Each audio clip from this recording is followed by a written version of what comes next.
This is Justin. This is a little trip back to the late 70s, and through the eyes of me now. This was a day we spent at Lime Rock with Chuck and his friend Bruce McGinnis, who's a race car driver. It was pretty good, too. And these are Chuck's kids when they were little, and you can spot there's Pauline, and I guess in back of her is probably Judy. Mom, this is that's little Chuck. This is Bruce's car. He it was pretty big time. This is a race in which Paul Newman also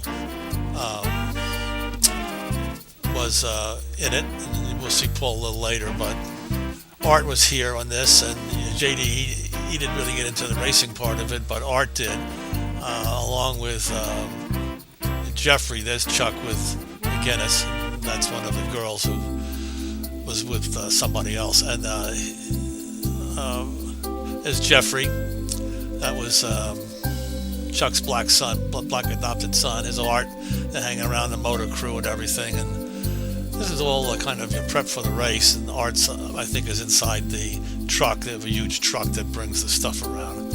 I think that Bruce has a driving school somewhere in the middle of Florida now, and his Art and Jeffrey hauling into gear. This Paul Newman, you'll recognize him. He was really into this. He was a pretty good race driver too. We just kind of caught him going through. I don't think he stopped to speak to any of us, but he was very social. He knew a lot of the drivers, obviously, because he's been doing it for years and years and years. There's a shot of Bruce back at Chuck's head. Hit some of the race that Bruce was in that day. This is Lime Rock, Connecticut. It's a nice site. It's probably one of the best, because it's not all tarmac. There's some nice trees there, and you can hang around, and it's a nice country day, and it's a nice layout, and it's right in the middle of nowhere, so nobody cares about the noise, and the noise is pretty significant. But we just got a little shot there of the cars. They're going faster. I kind of slowed this film down so you could see it. It was shot with Super 8, and here's Bruce after the race, and they're putting the car back, and I don't think he won that day, but he did pretty good. And that was he drove for Datsun, so that's the big factory fan. This is a little shot of that site in the evening. It was nice. We kind of camped out there, and it was one of those nice New England sunsets during the summer. And there's a little shot of Pauline again, and Chuck, and Judy, and another one of Pauline and Jeffrey and Chuck. And this is breakfast in the morning, which is a gallon of scrambled eggs. You can imagine, with a couple of flies thrown in. But when you're in the country, that kind of tastes good. You don't mind the insects. And this is again. Then in fact, the breakfast was mixed up with some more car finagling with some other guys that Chuck knew, and so it's a little grease, a little eggs, and it all kind of fits together into the day. This is in the Bahamas, where I went sailing with a bunch of people through one of these sailing schools, the Colgate School. This is Hopetown in the Bahamas. It was a really nice trip. It lasted for about 2 weeks. This is the boat we were on. There were about 6 of us, and there was a guy there, Sean, from the computer business, who was nice, and I didn't know him, but in fact I got to know him afterwards a little bit. And that's the boat we were on. It's one of those big Morgans. This is Hopetown itself, which is, just like you'd figure the Bahamas should be. I doubt it looks like that now. It's a place where there's a couple of boats who were doing the transatlantic thing were holed up for a while, and this is the crew. We had one of the boys from the village, a couple of secretaries, and another gal who worked in publishing, and I'm on the back with a headband. This is our boat, and they're towing me so I can get a shot of them, and they were about to set me loose there, so I had to encourage them to bring me back on board.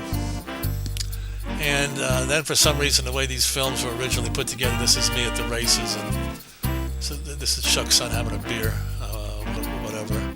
Little Cully, he's now teaching English somewhere. But but he didn't change his face. He's like, JD and Margaret. They look the same even at 50, as they did when they were 4. This is Art, myself, and Pauline, and hanging around and getting a little suntan, and a little bit of Chuck again. And this must be the inside of the tent. I don't know why we shot it. Changing the babies. Art, hanging in. He was always into the middle of everything. This was taken in Ireland. I had visited Ireland when I was in Germany doing some business for Oxford Software. I was one of the partners there, and this was about a year before I sold, maybe 2 years before I sold my interest, and I just got out. This is Art and one of his friends from New York who had went back to Ireland with his mom to live, and Art flew over at the age of 11 or 12 all by himself to Shannon, and then got a bus on to Cork and found this kid in the farmhouse. I took the same trip myself by car, and it was, it's a good-sized trip, but Art always wanted to do things, so they were playing here, and here we went down to a place called Kinsale, or Kinsale is what they call it, I guess. It's a seaport. It's mostly recreational and fishing on the North Sea, on the Cork side, which is on the east side of Ireland, where in Cork you see some of the fishermen coming in. This is really,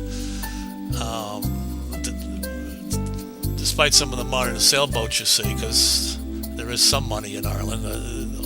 Ireland hadn't gone through the economic boom. It went through 15 years later, and so there are a few wealthy people, Art with a couple of, I hope they're not beers, whatever they are, some kind of Irish soda.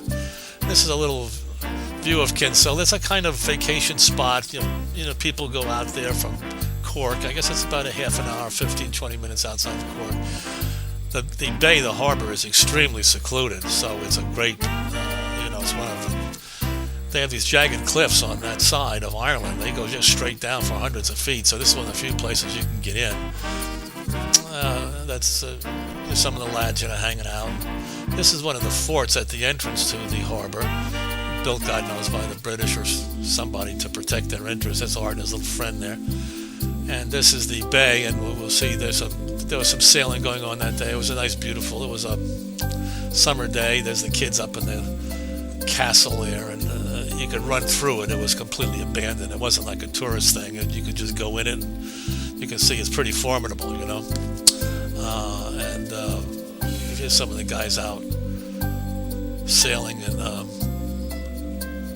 I guess from a sailing club. They've just tried to make this plane fly all day long, and that's all throughout Ireland. There's some idea of the Irish countryside. It just goes on and on. It doesn't do justice, this whole film, to the green, but you get some idea of it's a very bucolic country, and at that time, like I say, it was still pretty backward, to tell you the truth. I mean, downtown Cork, the river that ran through it, smelled of excrement because it was still used as a sewer. And this again is a little shot of some of the countryside, some of the cows, coming home. And I believe this is downtown Cork, and those brick walls you see are the walls to hold in the Cork River, which kind of flushes through, and they use as a sewage system. I presume that's no longer true, but you could smell it. That's one of those Oxford T-shirts on Art that we had, and this is again, Cork was a nice old city. The stores were not full of merchandise. It was pretty tawdry, except for the pubs, as usual, were kind of social centers and very nice. That's where Art discovered room service in one of the hotels there that we stayed at for a while, and he was good at it too. He just found it all by himself. I had gone out for a while, and I came back, and the room was littered with trays. So yeah, some cake and some BLTs, whatever else he could figure out. This is Austin, Texas. Now, I was bopping around, and those are the days when I was with Oxford Software. We were down in Texas on a sales trip, and I went up to Austin to see John Corey, who was living there, and who still is. But this is Austin when it was still the state capital. It's still a small college town, and very sleepy. You'll see John's dog is going to be barking at the steer pretty soon. This is a dog he brought up from South America, he called it "it's all right," so that's how we call it. Dogs, all right, it's all right. Dog could go bats. Um, anyway, that was downtown Austin before Dell Computer came in and made it into like a Palo Alto. It was pretty sleepy. We just walked around one day and we just shot some film of the capital itself and of Texas. It's the capital of Texas, and there's a shot of Johnny. He looks pretty much the same. I visited him last year, and this is the opening to the Capitol. This is a hooker going into the Capitol. She was going to see one of the senators that day. It was unbelievable. That's how sleepy the town was. And I followed her in, and she went upstairs and went into one of the rooms. It was completely empty, so it was the summer. There's John and the dog again. He has a couple of kids now. He's married for the second time. He's kind of driving his wife crazy. She's a nice gal. They have a house, and he trims trees. And this is some surrealistic video taking. Again, this is a little picture of how it looked with the overhang walks you see in the southern towns. I bet that's all gone now, or it's been turned into one of those tourist attractions and dolled up with bars is probably how it went. That's another. This is a little shot of some of the local boys, if I remember correctly. Is John trying to convince this guy he's not black, but anyway, that was that. And this is me taking a leak, so John caught me on this against the wall inside. We had a big afternoon, and that was an enjoyable time. I got a chance to see Austin before it became big. That's one of the things when you travel today. Everything looks the goddamn same. Everything's a McDonald's and everything's dolled up, and the old sections are gentrified and they're totally unreal. But this is, I think it's Germany. So the film's a little backwards, and I think it's Frankfurt, if I remember correctly. And I was doing some business here too as well, and we had a partner in Germany, so went over to see how sales were and all the rest of that stuff. At the time, I think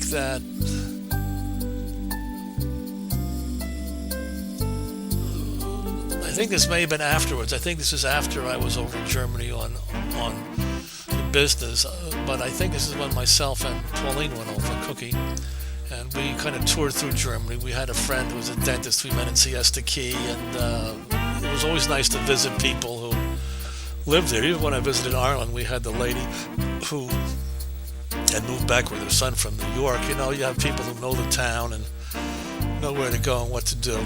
So here we had a friend, and we got a car, and we went to see some of the sites in Germany, and compared to Italy, which is a really nice place to visit because the Italians are very friendly, the Germans they get their head up their ass basically, and they're very suspicious, and they have no charm basically is what the problem is. They've lost whatever charm. That's probably not true in Berlin, but in every place else it's you get by. They're not mean or anything, but they're just like you'd rather not, and they'd rather not if you have a choice, So, but we went on outside of Frankfurt eventually to the Rhine River area, which I had never seen and which I found really quite beautiful. I can see why this is still, however, Frankfurt. I can see why people call the Hudson Valley. They think of that as the Rhine of the United States. They're very similar in the deep valleys, and this is again back in Ireland because that's the way that we originally transferred the films to VHS. This has been through. This is the shoreline of around Cork and around Kinsale, so you see it's never attacked. It's just forget it. If you didn't get in the harbor past that fort, you weren't going anywhere, and it was scary just standing on the edge of these. I would get very dizzy. I have a little problem that way when I'm on the edge of things. I don't like to be on them. And this in particular, I was beginning to think about selling Oxford, and I was going through some some problems with that, and I just had to get out of that. And the heights became even more troublesome for me. I wanted to come down from those heights basically and get back to my poetry life. So taking these took a little balls because I had to go out on the edge to do it. But you can have some idea as to how rough that coastline is and how really valuable the harbors are. They're really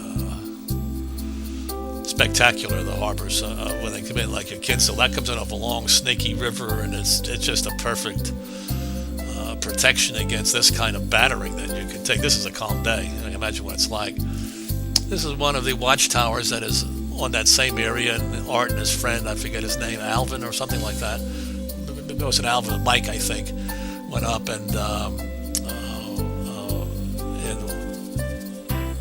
those some buildings in the distance. But it's an old watchtower basically, and it's all by itself. It's the old stone, It's and here's me coming down. That was my last climb up there. That was pretty.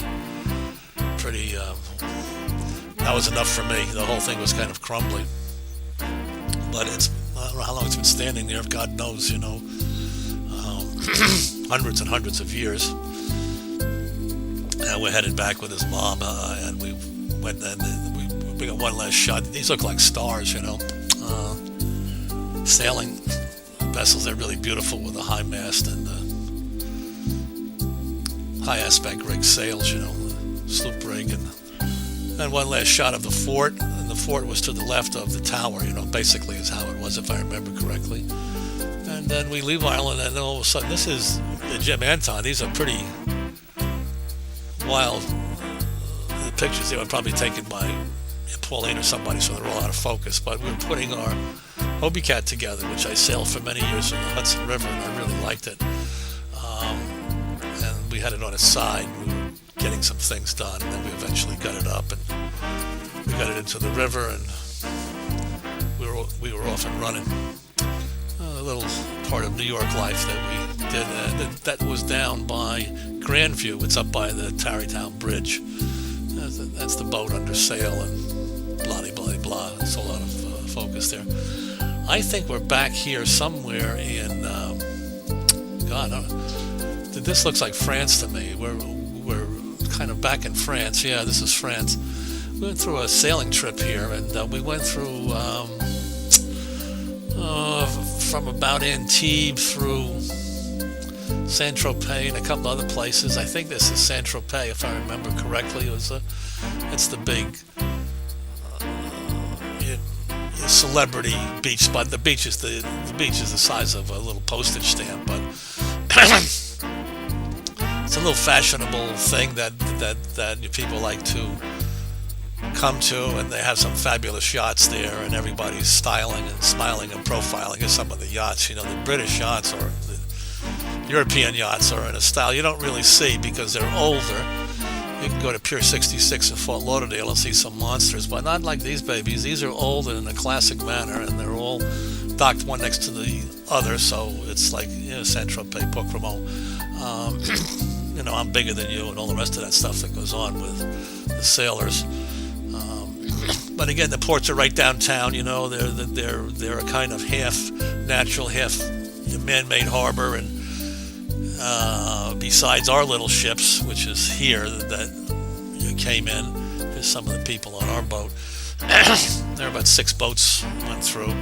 It's a nice way to see that part of France because you go slowly, and it's off season.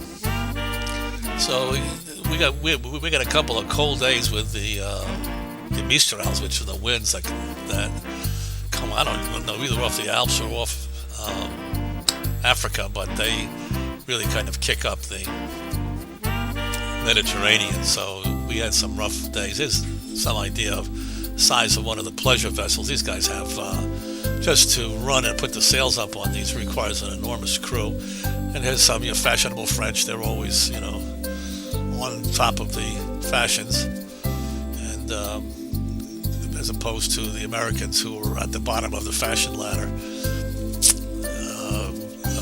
We're trying to catch up, but it's going to be hard. These guys spend all day thinking about that and about what they're going to eat, And here's a little bit of the street life in Saint-Tropez. So it has its tawdry sides too.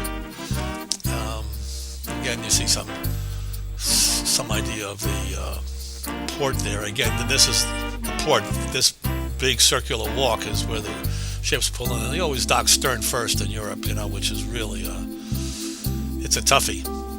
I'm glad I didn't have to do it. And again, here's the Catherine Deneuve look-alike. They're all over the place, and I think that's all. Well, some handsome Frenchmen, but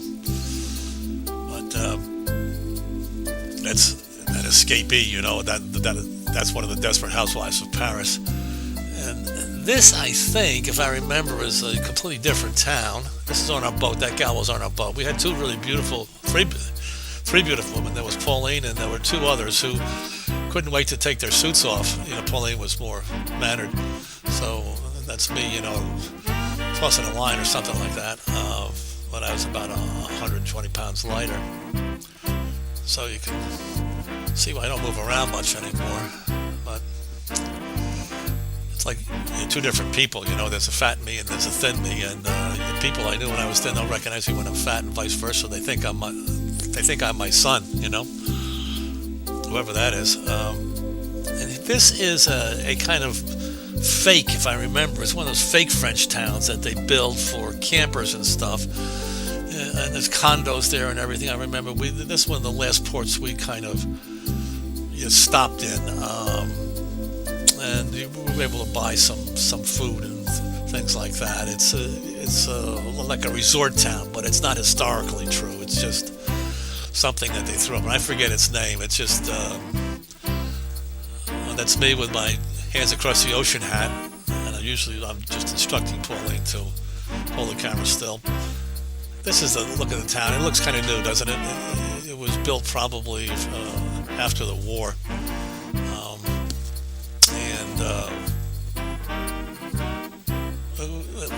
again, you can see that I think we switched here. This film is now switched to below, which is in the town that exists on the sea, but it also goes straight up a mountain. So his little kind of view of below is nice. I think that was one of the gals who was on the trip with us that we just passed, and it has a little port like all the others. You dock, stern in, and was filled with boats. It's a nice spot for the French. Go there all the time. And on top is a really nice restaurant. You can look down the mountain and everything. And this is the view of the road going up to it. It takes some time to get up, if I remember. We kind of took a cab up there. And here, I guess that's a part of below as well. And we're going to leave it pretty soon, and we're going to wind up. If I remember, this looks like one of the towns that we landed in. That's a real resort town. I'm going to forget the name of it, but it's pretty famous. It's not.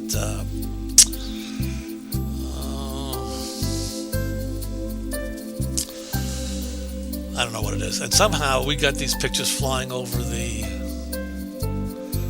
Alps, it looks like here. I don't know how that fit into the deal because we were sailing through France. But anyway, that's what it looks like, sailing over the Alps. I'm flying over the Alps. I guess that is the Alps. I don't remember ever flying over them, but I guess I had to at some stage. I got stuck in here. We're back in Monaco.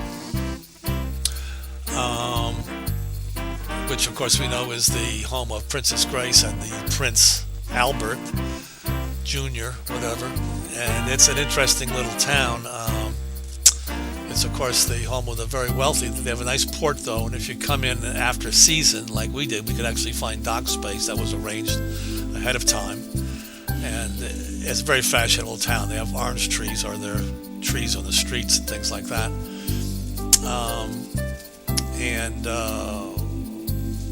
There's a castle on one side of the big U that makes up the harbor, and where the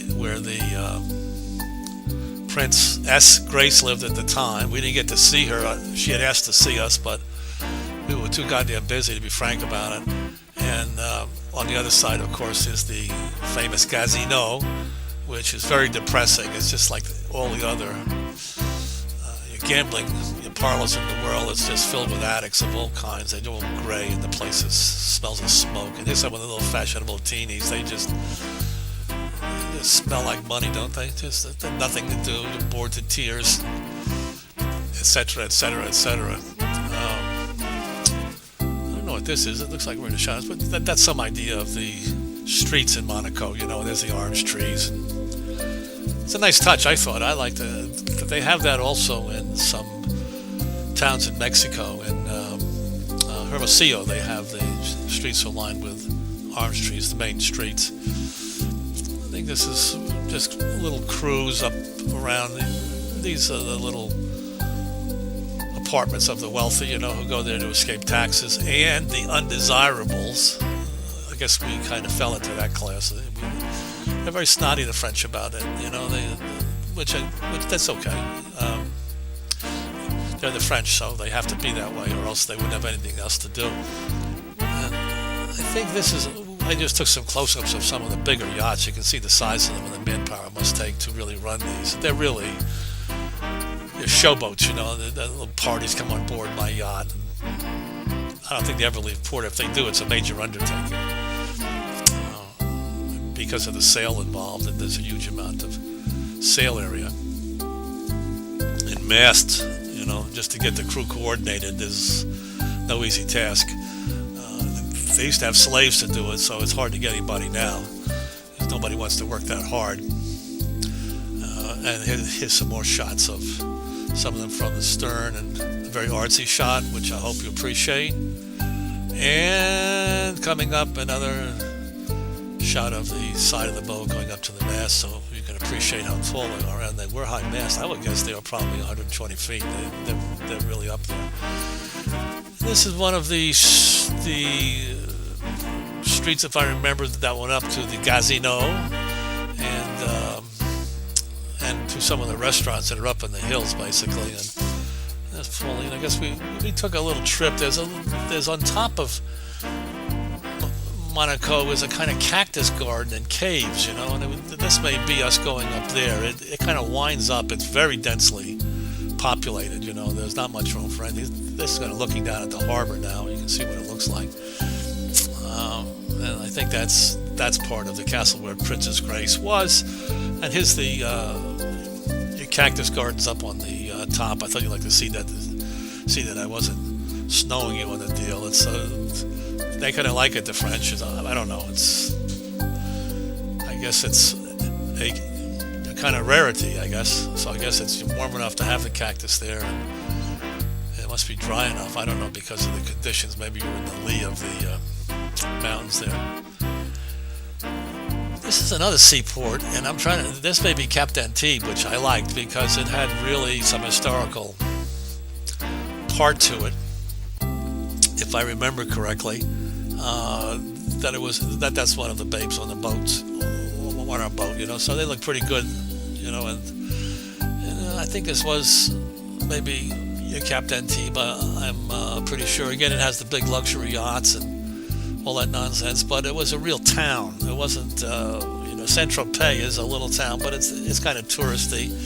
The bars and restaurants and cafes and everybody's styling. This had some grit to it, They had the Picasso Museum there too.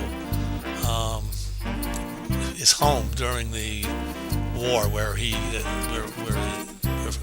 if I remember, is where he escaped to avoid the Krauts who were in Paris, where I guess that's where the art center was at the time. But the town has its fishermen, and I don't know if anybody can make a living fishing anymore, but they still seem to pull some fish out of the Mediterranean. And I don't know what that was, but bobbing heads. And this is the little beach in Cap d'Antibes. It's it's not like our beaches here. There's Pauline. She went down for a little swim too, and she didn't get fully unrobed like everybody else. So that just shows some common sense on her part. And this is the Cousteau Museum. Well, it's really the museum. It's the Royal Nautical Anthropological Ecological Museum, Marine Museum, basically.